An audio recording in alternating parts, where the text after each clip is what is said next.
Good evening, everybody. This is producer Zoe, the journalist, also known as Zoe. I go by many names. My name is Alonzo, or just Zoe, and I'm one of the hosts, producers, and journalists for egmagazine.com, which means empowered and gifted magazine.com. It's a magazine, an online magazine that interviews certain people who have done amazing things in the urban community. Now, this day, I will be interviewing a guy that goes by the name of Strategy Number One, who had a humble upbringing but became an excellent musician. In this interview, I'm going to be talking about his music upbringing from him being a child, him knowing about certain celebrities, even about certain personal things such as his vegetarian life of his. So just sit back and just listen to this interview. It's very enlightening. Thank you. This is called The Misadventures of Strategy Number One. All right, so Strategy, what made you want to start playing instruments? Oh, music? Yes. Well, that goes back to my teenage days. Oh, as a matter of fact, I had just turned 13. And my mother and my aunt were music lovers, and they had a little bit of everything. Not just R&B. They had the jazz, the R&B, the crooners, like, what's those guys? Like Sammy Davis Jr., Dean Martin, all those. Anybody who did some music that was popular, they had it. So, I was like any other kid. I was listening to the R&B like Boogie Oogie Oogie and that kind of thing. And one day I looked down and seen these albums, Miles Davis, Jimmy Smith.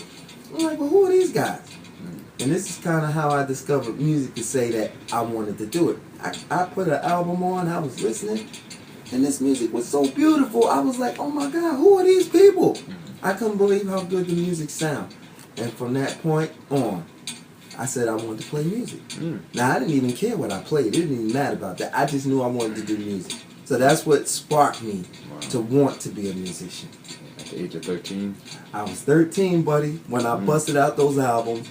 And it's something in my DNA exploded. It said, wow, I want to do this. And so that's what it is. So what was the first instruments that you played?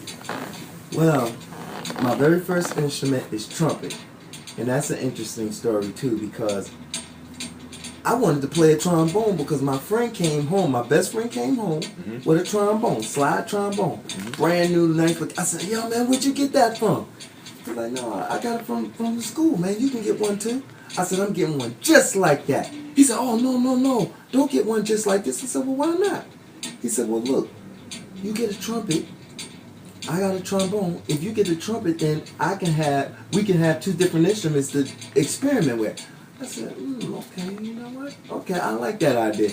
So because my friend asked me to get a different instrument is why I ended up playing trumpet first. And the funny thing was when I went to get that instrument, the instructor, he said it like this. He said, I got a brand new trombone like my friend had. I got a beat up trumpet. I was like, oh, why do you have to say it like that? So now I'm like, okay, I really want the brand new trombone, but because of my friendship with my best friend, I was like, give me the beat up trumpet. So that was the only reason why I got it, because of my friendship with my friend. We made a deal so we can have the two different instruments, and boom, well, because I got the trumpet, that's what I ended up learning on, and I've been playing the trumpet ever since, but I've been off my trumpet for a while now. It's something in the future I will be getting back on. I am a natural on it, and for some reason, it don't matter how long I'm off of it, I can always jump back on it because I started on it. I guess that's why. Yeah, in your teenage year. Yeah, in my teenage years, yes, and I'm 52 years young today, so it's been quite some time. I've been playing on the thing over 35 years. Yeah, somewhere around there. You possess the appearance of a 37-year-old, but. Oh, I do? Yes, you do. Oh, well, thank you. I appreciate that. Yes. Clean skin, no hardly any gray hair. I got a couple of strings over there. Yeah, a couple. Yeah. Compared to some people that I've seen. That's my age, right? Yeah, a couple. Interesting. Yeah, I mean, I even got gray hairs. And I turned 30 this year. Oh, well, you 30 years young, man. It's probably because you're doing so much work, wearing so many hats, man. And it's starting to show. But don't worry about it. You just keep in good health. You'll be all right. Yeah. All right. So, how many different instruments do you play? Okay, that's interesting. Well, actually, I played trumpet when I was in service and finally made the Army band. I made it on trumpet, but it was like an on-the-job trainee. So I only had 90 days on it. And after my 90 days was up, they were talking about sending me back to my regular MOS that I started in, which was a tactical wiring specialist, which I didn't want to go back to that. And after I had left them and made the Army band, I didn't want to go back there. Okay, I just want to, about the Army thing. Oh, yeah. I'm sorry, I kind of sidetracked in it, but I was trying to tell you a story about the different instruments I play. Yeah. I end up playing another instrument because of my time running out in service. And you ran out of service? No, I ran out. No, I didn't run out of service. Okay. Oh, that's an interesting story too. I almost AWOL with a friend of mine after some girls. Oh no! Because they will search around. Oh yes, they will. I almost went AWOL, but I didn't. It was an accident. I didn't really mean to do it, but we just chasing some girls. You know how us young guys are. Yeah. I was only like 18, 19. Anyway, I end up playing a baritone because the band leader said, well, look, you can play baritone on treble clef. It's like the trumpet, but it's like a big trombone. It's like a trombone with valves. He said, if you learn this in 2 weeks, you can play this for another 90 days and get out of service on that. So I said, oh, wow, what does this thing look like? He takes me back there, and I looked at the thing. It looks like a small tuba. So I was looking at it, I was like, oh, man. So I go to messing with it. Okay. So then when I play on my trumpet, go back and forth on it, oh, my armature is like, it's messing with my armature. So I'm thinking it's going to mess up my trumpet player. But I really didn't want to go back. So I said, I got to work this out. I just kept switching back and forth. Before I know it, I had an armature for that instrument, armature for my trumpet already, of course. So I didn't have no problem switching back and forth. Piano came later. Piano came later. That came, I was about 24 when that happened. Oh, you know, when I studied on trumpet, I took private lessons. I went to the Community Center of Arts here in Newark. Calvin Hughes was my trumpet instructor. But all the instrumentalists that learn there have to learn music theory. And when we go in music theory class, the piano's right there. They teach you how the piano works. So that's all I knew about the piano, just learning how to play my instrument. One day I was in the studio in Germany in service, and the guy heard me fiddling around on the piano. All I was doing was playing some block chords. Was this Vietnam War? No, this was Desert Storm time. Oh, whoa. Desert Storm. And I didn't have to go to Desert Storm because I was in the Army band. So I got out just in time. Yeah. One of my friends had Scary to go. war. He was a flute player and he had to go. He didn't make the Army band yet. Yeah. And he ended up really being I haven't heard from him in a long time. His name is Mike. Yeah. But he was an outstanding flute player. Well, anyway, I know I'm all over the place. But I'm sure you'll put this together as best you can when you listen to it. Getting back to the piano. A friend of mine that was the leader of the band that we played off bass. We had a little band, a little R&B band, and he just said, "Hey, we're gonna use you on piano." I said, "Yo, I don't do that. I'm just playing around, man." "No, man, I heard you, man. You can play." And ever since that, I've been playing the piano as well. And trust me, I had some times on that piano trying to come up this par to play with musicians. It took a long time for me to be on the level I am now on piano, which I still think I need to work out some things. Like anybody else, you're always growing on the instrument. There's just no way around that. Yeah. So there's 3 different instruments I play.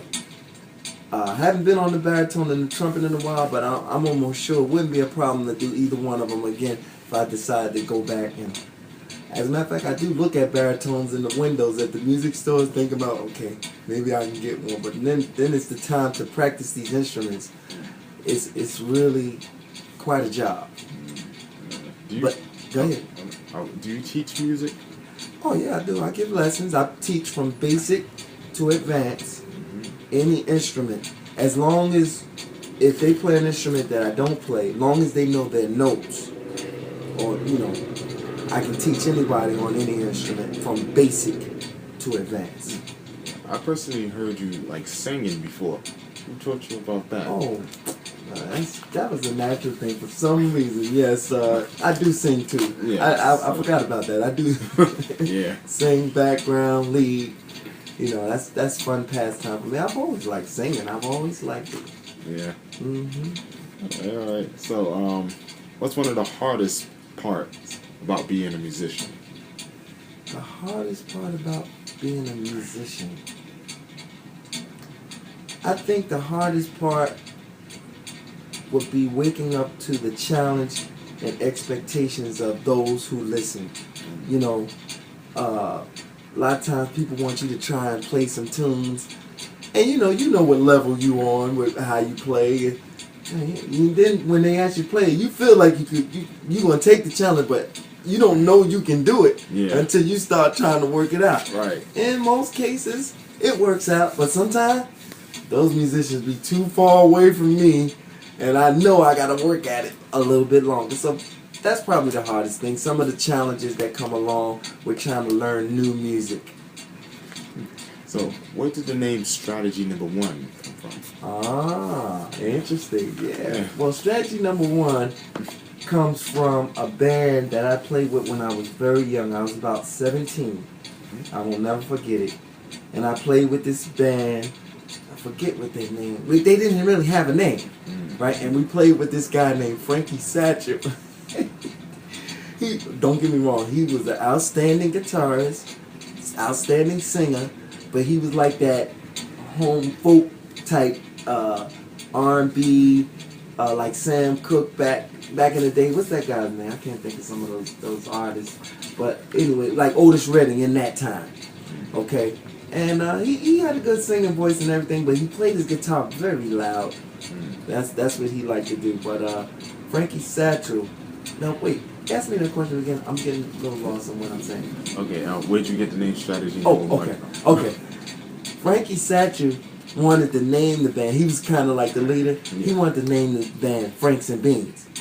I was like, oh no, I'm not going to be a bean. No. I didn't like it. And I was the youngest one in the group, and everybody else was laughing. I said, y'all got to come up with another name. I'm not going to be in the band and be with Franks and Beans. I'm not doing that. So they came up with the name Strategy. Okay, I was with this band from the time I was 17 to the time, well, that was only like a year that I was with them before I went into service. But that year that I was with them, what's up? Yeah, I think I was 17 when I started with them, but it seemed like I was with them longer for some reason. I went in service at 18. Well, whatever period of time we did what we did, we started getting very popular. Very fast. While I was with them, we had two trumpets, sax, and a guitar player, a piano player, a conga player, 2 girl singers, and we had like a 10-piece band.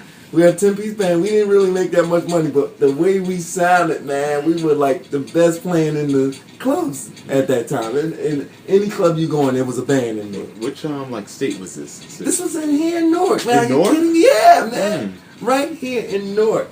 Let me think of some of these places. The States Lounge. And this was what year?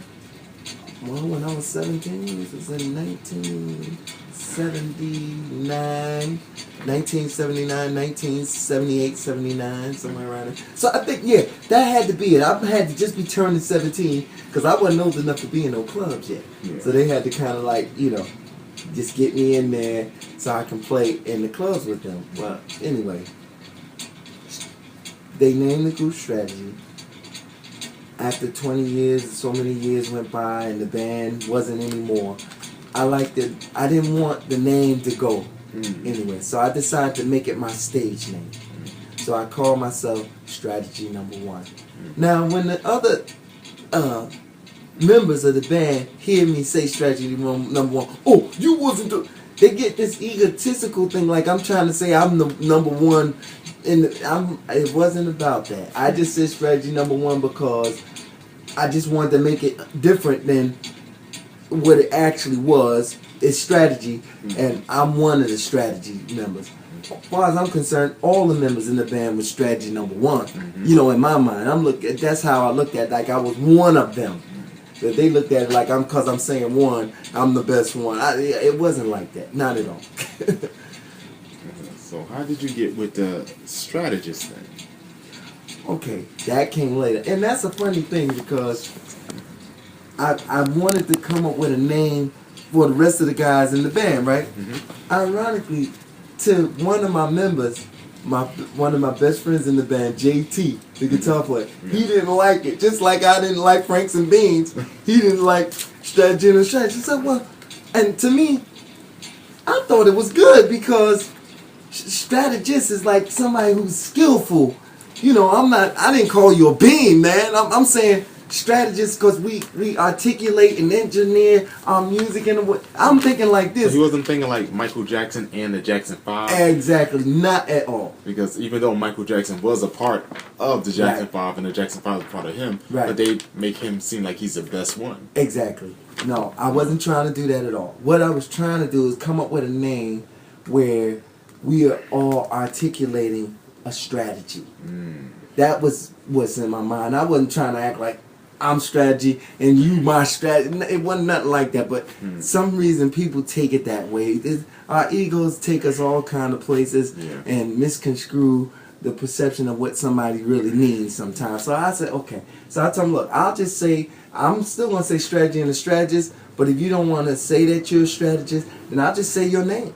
Your name speaks out just as well, along with the ones that want to be what you call strategists in the band, which is where I was looking at it. So that was my way of remedying not his feelings about that. Yeah, I know that you're a part of two bands. There's one strategy and a strategist, and there's number 9 projections.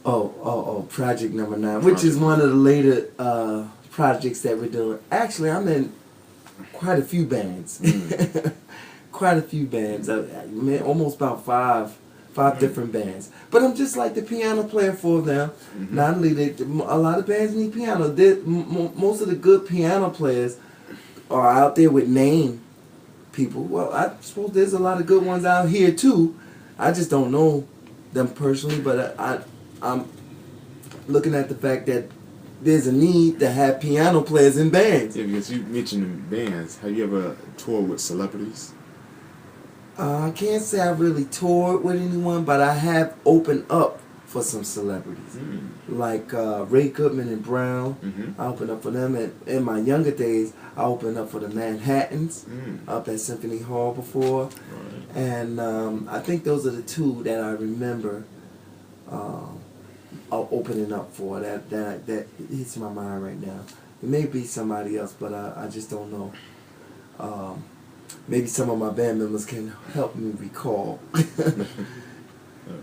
So you do other things such as your steam company. You call strategy number 2. Yes, I call that strategy number 2 because it's just another business. I find that in this world, in this economy, there's a need for some things.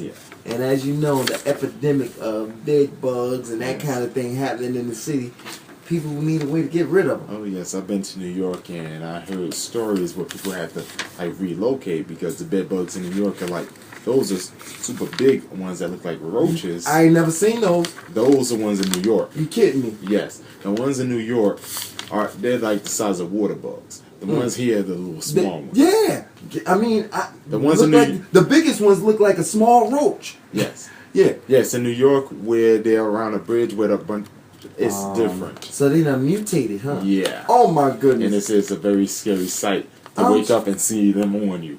I'm sure. I mean, the little ones are terrifying. I mean, oh my God. Okay, so look. I've become very good at ridding people of bed bugs. I've never had the experience of trying to get rid of any in New York, but I know or have found that steam is one of the best ways to get rid of them.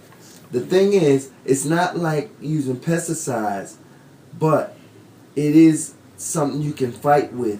And if you're consistent as they are, you can get rid of them. All you got to do is find their nest. Once you find their nest, they may have 2 or 3 in the house. Once you find all them nests, it's over for them. Their days are numbered. Yeah. And I did a whole house for somebody. They have not had any problem with no bed bug. I got 7 satisfied customers on this. So Okay. Now, and it's called strategy number 2, steam company. yes, it is. Okay. Now, about your vegetarianism. Okay. Yeah. How did that start? I was a young guy observing people just like any young person would do, the elder folks.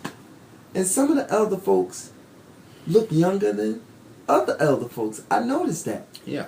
And the ones that I talk to, I see their skin looking all smooth and stuff. I'm like, wow, what is he doing that that guy's not doing? Yeah, I was a vegetarian for a year, and people used to say that a lot of times. It makes a difference in the way you look. When they say you are what you eat, it is true. Okay? And I saw that when I was young. And so, as a matter of fact, that flute player that I told you about, Mike, he was a vegetarian. He was the one that I asked. I said, well, how do you do? He said, well, I'm a vegetarian. I said, oh, really? I said, and that's why you look like you do? He said, I suppose so. He said, you are what you eat. And that was impressionable on me. Now, my mom and them was from down south. Because people like, Prince, vegetarian. Is he? I didn't Yes. know that. See, I need to do more reading about these celebrities out here. Yeah. Okay. Yeah, many people like Cory Booker, Okay. vegetarian. Okay. Okay. Yeah. And these Al people Sharp- look good. I mean, who was it? Sharp James used to make fun of him all the time. Okay. Yeah, he did. He run in the morning too. I saw him running one morning. Very energetic. Yes, he is. Yes, he is. Interesting. Mm-hmm. Well, proof is in the pudding. How you take care of yourself, how you eat, it affects the way your body, what manifests from your body. And you want some nice skin and all that kind of stuff, you gotta stay away from all those harsher things that you can eat. Right. So, like, what's one of like your favorite like vegetarian meals? Okay, well, one, I just started eating avocados about 3 years ago. Yeah. Love it. I mean, my mama, when I was young, my mother had us eat everything under the sun. She's from down south. She could cook anything and make it taste good. Yeah. Okay. I don't remember her mentioning anything about avocado. Neither my mother. Okay. Until you. Okay. And it's like, at first I'm like, but then I was asking like some in Spanish, like that they were saying, this is what you do. You put it in salt. You just let it marinate for just only a couple of seconds, and the salt absorbs into all the parts of the skin, and then you taste it. It's so delicious. It's unbelievably delicious. Yeah. That's one of them. Yeah. Also, I like pea soup. Oh. I use pea soup like gravy over my vegetables. It is so delicious. And most people make pea soup with some kind of meat in it. I couldn't find nobody who would make pea soup without meat. Well, Miss Darden changed all that. I said, can you make me some pea soup without meat in it? She said, oh, of course. I was like, oh, is it that easy? Yeah. And she had never really cooked it, but it made her day as a cook to work with the variation of these vegetables. Yeah, her father was very, very strict about all the females must learn how to cook. All right, well, I ain't mad at Pops for that. Yeah. Because she sure can cook. Yeah. I try to cook the millet. Oh, millet? Yeah, millet is another favorite of mine, too. Yeah. Millet reminds you of grits a little bit, but it's not. Yeah. It's that grain, it's a different taste. But you got to have a certain knack for seasoning that stuff. You definitely got to have a knack. Right. So now let's go into your adventures as music. Okay, now one of the first places I seen you at was at the Rich Place. So, Yeah, on Oliver Street. Yeah. 18 Oliver Street. Yeah. So how was that? How did that? Well, that was a good experience for me. Because, as you know, we musicians need a forum by which we can exercise our skills. And this brother had this place, and he really needed some kind of entertainment to happen. And most live entertainment was with the DJing and stuff. Okay, that's fine. But to me, it's nothing like live music. Nothing is like seeing the people doing it, man. And us coming in there, my group of folks, coming in there and playing every week, started to raise up the place a little bit. People wanted to come and see us. And that was fun. That was a good experience for me, and made me realize how much fun it is to just do what I do. Right. Now about the council in Hillside. Oh yeah, the Yeah. councilman in Hillside. Yeah, well, that was a pretty even experience. That was an experience for me because I was taking pictures of y'all, and it was a whole big group. They wanted to get pictures, and they were just saying that these people wanted to change something in Hillside. However, I was seeing things where they didn't want people in North. Well, I guess maybe because it's their town, but I don't know why they would want that. I mean, any support from anybody else to see what good they could do in their city should be fine. But, some folks, once again, this ego thing, and the best ego is a tame ego, right? Yeah. So I try and make sure that one of the ways I keep my ego tame, and trust me, we all have one. I think sometimes mine flare up and I don't even know, but for the most part, it's tame because I choose not to use the word I as often as we. I don't know if you noticed that when I'm coming, I say we're on our way. Well, I always think along the lines that the ancestors are walking with me every day. So that's why I say we. So I'm talking about them with myself. When you say we, you include I, so it kind of makes you more aware of people around you. Oh, about the council, I just wanted to say there was something about the Caucasian man who was like everybody really thought that he was gonna get. There was street people, and a Caucasian man who everybody was just thinking that he was gonna be like the top notch. He even brought his wife there. They were dancing. Yeah, yes, they were. Yes, and he really wanted to really make a change. I'm sure he did. I mean, all of them are very earnest in what they were trying to do. So, but for whatever reason, hey, people are looking for what they're looking for, and they want representation for themselves in that way. So maybe, you never know why. But I suppose in time, if they see who this guy really is, if he has another chance, it can still be, Yeah, but the two brothers, they actually made it, though. They actually did. Yes. And we had to play for that. They asked us to play for their celebration even after that. Did you? Yes. Yeah, did I tell you that? I wasn't invited. Well, wait a minute. Well, you know what? It was out we had to travel to get to that one. But you know what? I should have invited you. I didn't think to do that. Yeah. And by the way, Gigi was the one who was the connection. Yes. The singer. She was the connection in us doing that period. She knew those people. These were people she had been campaigning with.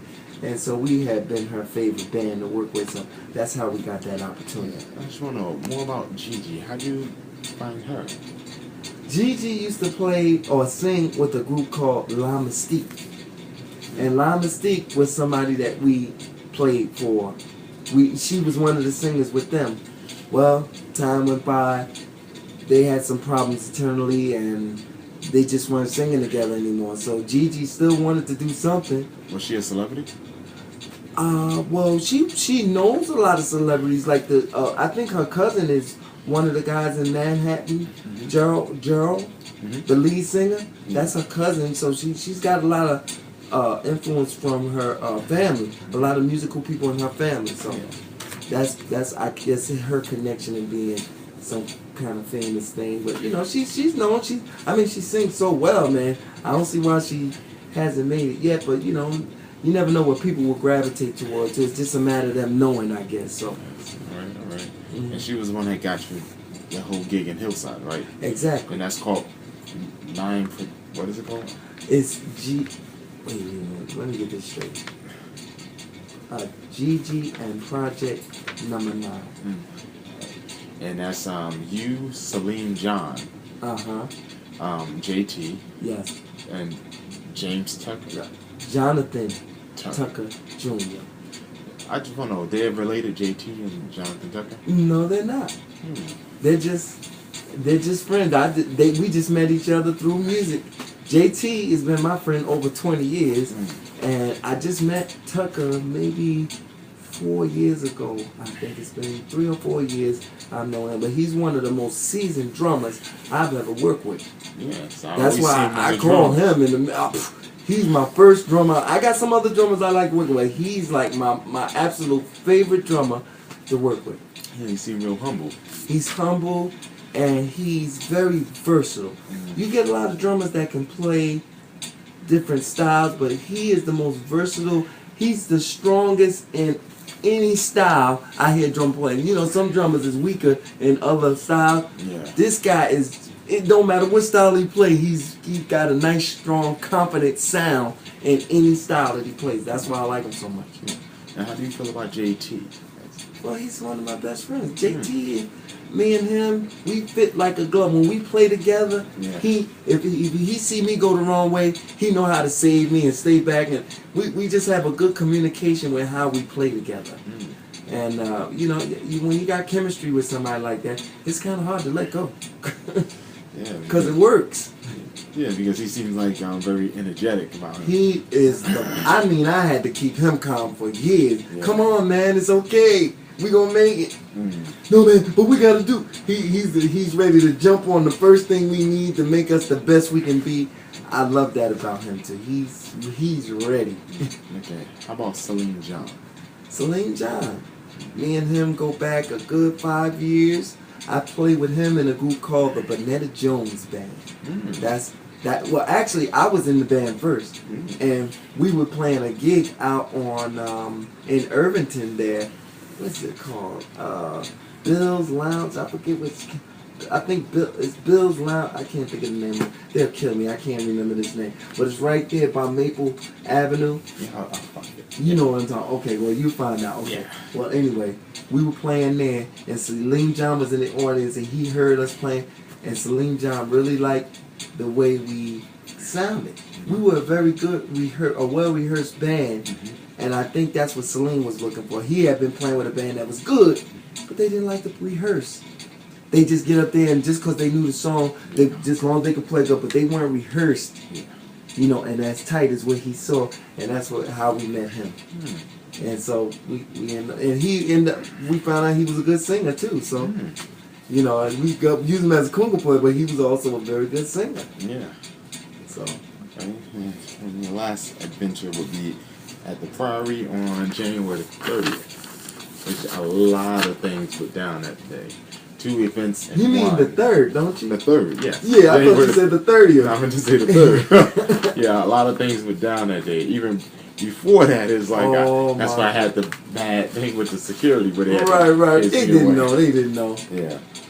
But they calmed down after they heard about strategy. Oh, once they know you with me, but because Miss Denise, she's one of the best owners, putting something together that happened there every week like that. Yeah. And from the very first encounter of us playing there, maybe 3 years ago, we just clicked together. You know, she could always count on us. When we say we come in there and we give a good show, and we always have a good following. But thanks to Miss Dottie, your mom, she really helped that production a lot by getting the word out and letting people know we would be there. She knew the people that liked us, so she just made sure they knew. Yes. And they showed up. I mean, it was so crowded in there one time, man. You would have thought. Yeah, because the time of Day of Enlightenment, yes. You would say that's spelled wrong, and when you know she or me would ask somebody like, "Is this spelled wrong?" and they said, "No, that's just like Ebonics or slang word of how you say enlightenment." You know what? And I was looking at that too. That's why I said, "Well, let's just use these because." It doesn't matter. It's just semantics. Yeah, like some people have something called Sup Day. Right. Which means what's up day. But it's just SUP day. And if you actually know what it means, the way they write it. Well, you know, black folks, we really set the trend when it comes to changes and all that kind of thing. Yeah. Yeah. So let's get back to that as part of your adventure. So it opens up where when I was seeing you and Brother Tyrone Jackson from Breakthrough. Oh my goodness! Did a skit. Wait a minute! Now that was so delightful for me. I had no idea how it was going to come across, but I wanted to do it because I like acting. Yeah. I be asking people, can you get me a role in something? So I said, what that going? I got my own show. I can put on my own skit, and that's what made me do it. So. I saw this cowboy skit, and it was this song that played. I really love this song, Goodbye. And I said, you know what?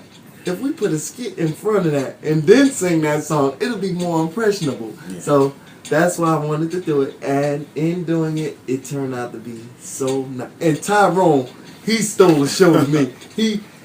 You know what? To me, sometimes he overacts, but I said, well, maybe if I direct him not to do too much, but just enough. I said, still be yourself, but don't overexaggerate. So I gave him the DVD of the Western to show him how the guy actually. Man, he played it to the T. I couldn't be more happy with it. Yeah. He was the best of me. I mean, everybody did good. Yeah. Everybody did good. Yeah. But he came in there and he worked it, man. Wow.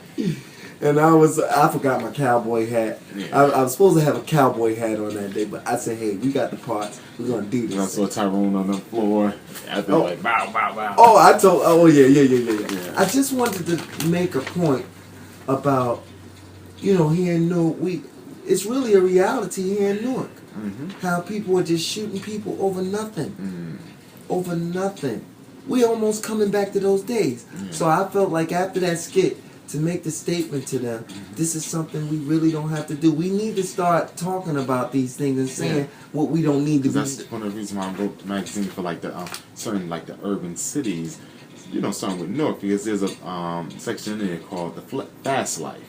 Right. Living the Fast Life. I don't know if you've seen it in there. It was Not like, yet, but I'm no, it was like the first parts when you open Don't the magazine. worry, I'm going to be reading this magazine. Don't worry. Yeah. Cover to cover. Yeah, and it was going by a guy named Jay White. He was from like the inner deep of the hood, and he saw like the gang activity and the drugs, and he was like writing what he saw. Okay. Yeah. Okay. Oh, wow. Yeah. First-hand information. Yeah. Well, look, there's so much going on now. Just Tuesday, I think, on Springfield Avenue, Yeah. some people got shot up. I mean, Yeah. right there by Home Depot. I was riding down. It was snowing, I think, that day, and I had to go around because they had the yellow thing right there near the movies, the complex and all. I was like, unbelievable. I didn't know what had happened, but I knew it was something detrimental because when they put them yellow tapes around, somebody done really got killed or hurt bad. I'm like, they're out of control, man. Yeah. But to me, I think this society here, or what's going on, there's some kind of agenda going on. They're actually just letting these guys out, Mm-hmm. and they're actually breeding them in the prison. I got locked up a couple of times over some civil things, Yeah. child support kind of thing, and all that's over with, or Yeah. tickets on my bike, or stuff like that. And when you come there, they ask you, do you have a beef with anybody?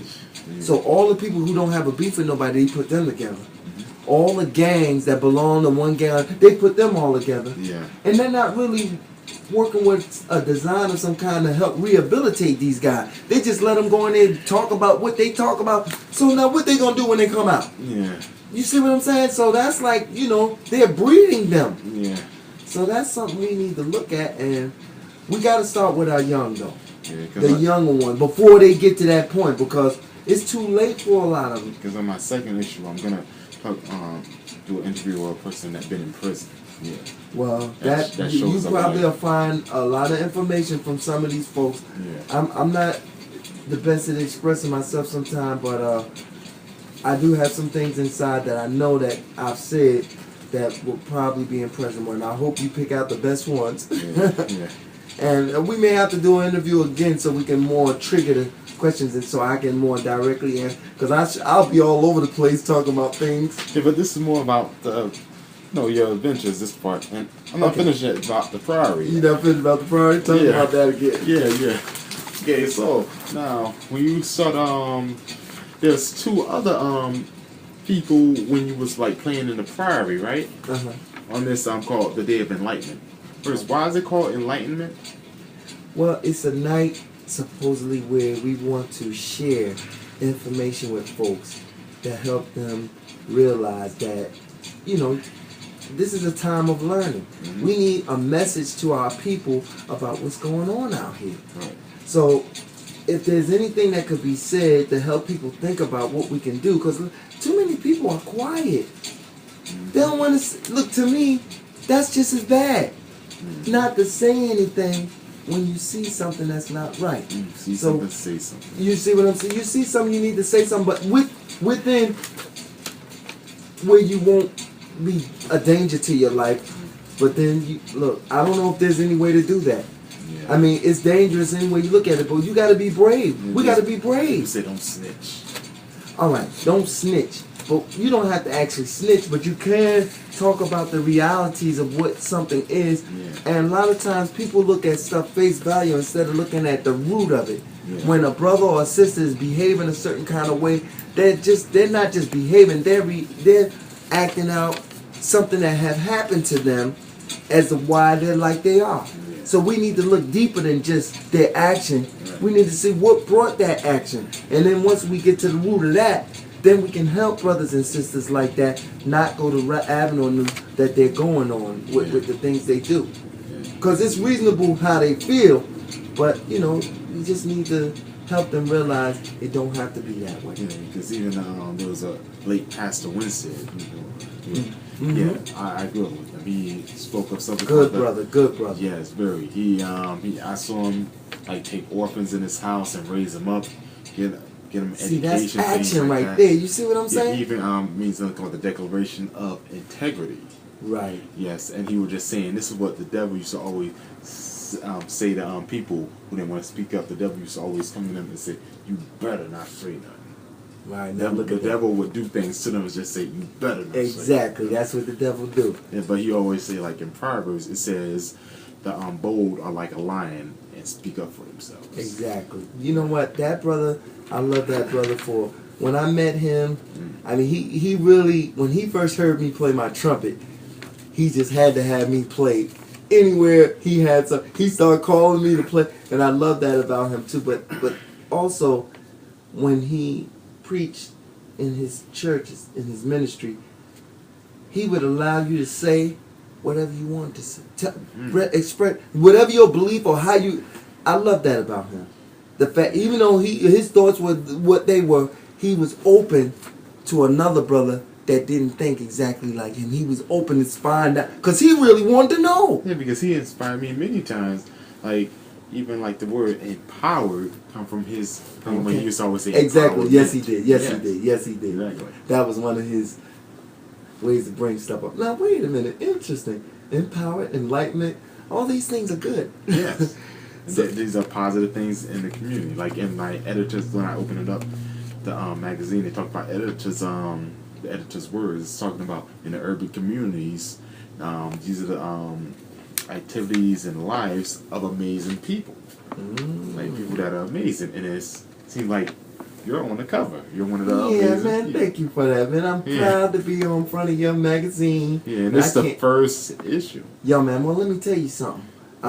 I am a merchant, okay? Yeah. You make sure you let me know how much I need to invest, because I am going to invest in what you're doing here, and I will be putting it out. Not just because I'm on it, because I see all these individuals in here are some wonderful people that I know. Yes. And I know they're good. And not because I know these people here, okay? So that makes me more inspired to support you in your efforts here. Yeah, I'm working at the Pier 59 Studios, and that's where the celebrities be at. And, Okay. you know, some of this may like leak over to them. So. You know what? Let's leak it out there. We need to let people know that there's folks that really care. Yeah, because you've been like the hat magazines like Ebony and East Incense, but when you look at many of the magazines, it's always like European oriented or like fashion oriented. Exactly. They don't want to go into like the communities, the urban communities of the slums, and talk about what's going on. No, they don't. They want to keep it like this is a normal thing. Yeah. When in fact we really need to start working on helping our situation, because our children are coming and they don't need to be caught up in this kind of thing. If we don't change it now, it's going to be worse for them. Okay, and I care enough to do that. So I really support what you're doing here, brother. I really do. Yes. Okay. Now the last thing about your adventures with two people that was in your group. One is your Rob Goizer. It's Rob Gossier. Gossier. Now, he teaches people to say his name Rob Gossier. But later on, he showed me that, no, it's not really Rob Gossier. Most people just can't pronounce it right. Or when they look at the spelling, they just don't say it right. So I just tell them, say Rob Gossier. It's easier to see it spelled out that way. But actually, it's a French name, just like Sidney Poitier. Spelled the same on the end there, that I with I-E-R. Yes. Well, he has that same on the end of his, and it's Rob Gossier, like Portier Gossier. It's a French name. Yes. Like Paris in America, but it's Paris in France. Look at that! Look at that! Look at that! Like tomato. So what does Gossier do? Well, he is a fine Mm-hmm. guitarist, Mm-hmm. a fine writer in music and composition, and he's one of the best too. I mean, you definitely need to look into that, brother. I see he's in here, so I know you gonna get into all of Oh it. yes, tomorrow's his interview. Oh, is he coming through? 10:30. But we're gonna be at the library. Cool. That's what we're gonna do. That sounds like a nice atmosphere. Yeah. You know, that's wonderful, brother. He's about positive things. All these people about positive things. Brother here, Willie Asbury, Yeah. very positive brother. Yeah. Very. He's been with Def Jam and all that. And this brother he's a slammer. He deserves just where he needs to be, right there on the front of the cover. It's my Yeah. boy. Yeah. His interview is next Thursday. All right, cool. Yo, you keep up the good work, man. Yeah. Yeah. You keep up the good work. I like what you're doing, man. Right. Now, Carlos Francis Jr. Man, you got them all up here, don't you? Yeah, this he's guy. on there too. Me and him, as musicians, you know, we seen each other through time, Yeah. and I play trumpet too, Mm-hmm. and I played trumpet back in the day with this guy, and like a big band, they had big bands playing. He might be one of the trumpeters to come through, but he has grown tremendously into a wonderful trumpet player. Mm. I'm not even on his level like that, I don't think, but some people will beg to differ. They hear me play, they wouldn't be, what is he talking about? Well, look, all I know, that brother is on it. Yeah. So, I do what I do, he do what he do, but I'm very inspired by him, and he's one of my favorite trumpet players. There's another one named James Gibbs, too, and he's a slammer, too. And you might want to... Was he at the Priory? Yeah, he's been in the Priory, and he, as a matter of fact, I think he plays downtown at this new spot. Was he there, The Prudential Center has a spot over there, little restaurant, the Dinosaur, Yeah. something. Yeah, was he there January 3rd? No, he wasn't. He I wasn't. didn't But he plays down. I seen the advertisement where they have a jazz band playing there. James Gibbs. I'd like to throw something out to him because anytime I see him, he's a wonderful, talented gentleman on that trumpet too. He's one of my favorite trumpet players, as well as Carlos Francis. Yeah, I've seen y'all both at the Priory. Yes. Oh yeah, that's right. You did. You talking about James Gibbs? We played, and a guy came from Chicago. Or you talking No, I about was talking about Carlos Francis? Carlos Francis. Okay, let me not get off track here. Yeah. Yeah. Carlos Francis. He. No, I mean I've been to the Priory the other year, but that was before I was doing the photography. Okay. All right. Yeah. Well, Yeah. One last person for your adventures, and that's Ronald Bay. I seen you. Yeah. She light up the Priory. We was talking for a while. She's very approachable. Yes. Yeah. Yeah. She's a people person. Yeah. I think you took a picture with her. Yeah. Of Yeah. course. She's one of my good friends. Miss Yeah. Bay is one of my good friends. I mean, she is quite an artist, and I mean, when you get into who she is and her roots, Yeah. she's quite somebody. And she's been in Europe, England. Yeah, she's been around. It is my pleasure to be on the same stage with her, to do anything. Ronald, would you play in my show? I couldn't wait. You know, first time she was in my show, I was so delighted that she was there and that I would support someone like her who's come along in this day. Okay, that's cool. All right.